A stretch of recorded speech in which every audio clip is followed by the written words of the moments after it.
په بلخ کې د سره میاشتې ټولنې د هغه کورنۍ مخه ونیوله چې خپله ماشومه یې د بېوزلۍ له امله پلورله. د سره میاشتې ټولنې دغه کورنۍ سره یو لړ اړینو توکو مرسته هم وکړه. په مزار شریف کې یوې میرمنې غوښتل چې خپل ماشوم وپلوري ترڅو خپلې اقتصادي ستونزې حل کړي، خو په ورته وخت کې د اسلامي امارت مسؤلان د دې ماشوم د خرڅولو مخه ونیوله او دا ماشوم بیرته خپلې کورنۍ ته وسپارل شو.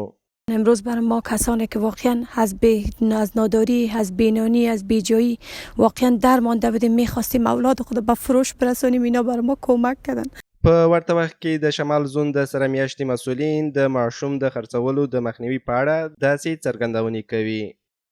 میبینین انشالله ما اینمی کمک مساعدت همراهش میکنیم تا که فعلا وضع اقتصادی خوب شو، مشکلات رفع شوه.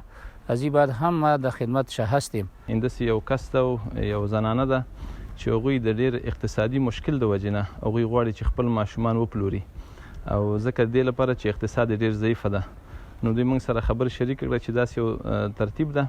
په هیواد کې د بېوزلو او اړمنو کورنیو لخوا د ماشومانو د خرڅولو یو له اړینو لاملونو څخه بېوزلۍ ده، خو په ورته وخت کې د افغانستان اسلامي امارت هڅه کوي چې د دا ډول پیښو د مخنیوي په موخه اړمنو کورنیو ته بشري مرستې ورسوي ترڅو په راتلونکي کې د ورته پیښې مخه ونیول شي.